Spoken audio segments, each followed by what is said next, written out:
Depuis fin décembre 2025, les 12 projets bénéficiaires du Election Civic Tech Fund ont rapidement avancé dans leurs projets Civic Tech respectifs, visant à renforcer la participation électorale inclusive, la transparence et l'intégrité des processus électoraux. En Guinée, la version modernisée de la plateforme Guinévote de Ablogi a renforcé le suivi citoyen des processus électoraux et la participation démocratique lors de la présidentielle de décembre 2025. Au Soudan du Sud, l'initiative électorale Fact-Checking Initiative South Soudan forme des jeunes journalistes et étudiants à la vérification des faits, soutient la production de contenus électoraux fiables via un réseau de fact-checkers et développe une plateforme numérique pour lutter contre la désinformation.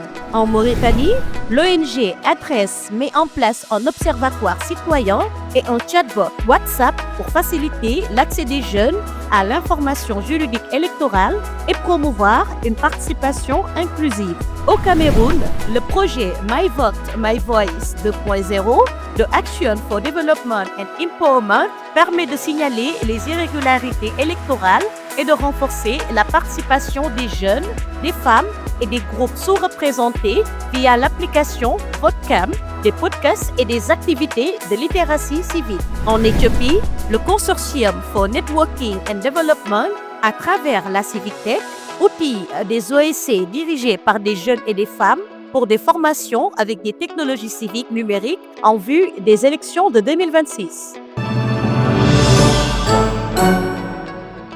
Les Citizen Labs poursuivent leurs activités dans leur zone d'intervention en combinant innovation numérique, éducation civique et participation citoyenne. Africtivist Citizen Lab Tchad a développé le podcast Être citoyen au Tchad, offrant une lecture accessible des droits et devoirs citoyens selon la Constitution. Africtivist Citizen Lab Mauritanie a lancé une formation pratique sur la citoyenneté numérique et le leadership civique à laquelle 25 jeunes de Kassar ont participé.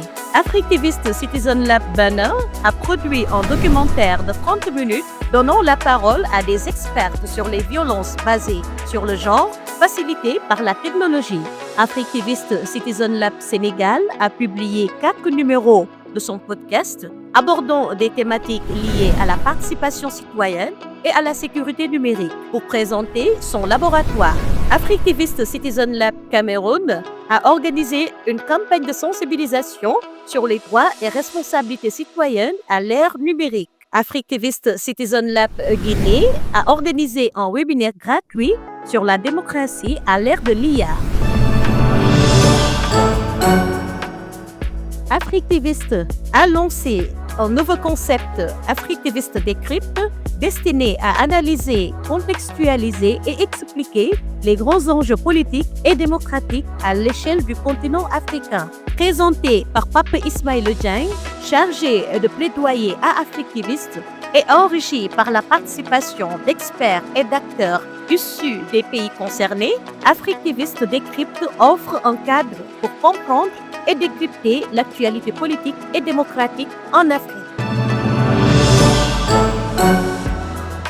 En janvier, Africtivist a reçu à Dakar des délégations d'étudiants de HEC Paris et de la Columbia University afin de présenter ses initiatives en faveur de la démocratie, de la gouvernance inclusive et de l'engagement citoyen en Afrique et d'échanger sur les dynamiques démocratiques ainsi que les enjeux liés aux droits numériques.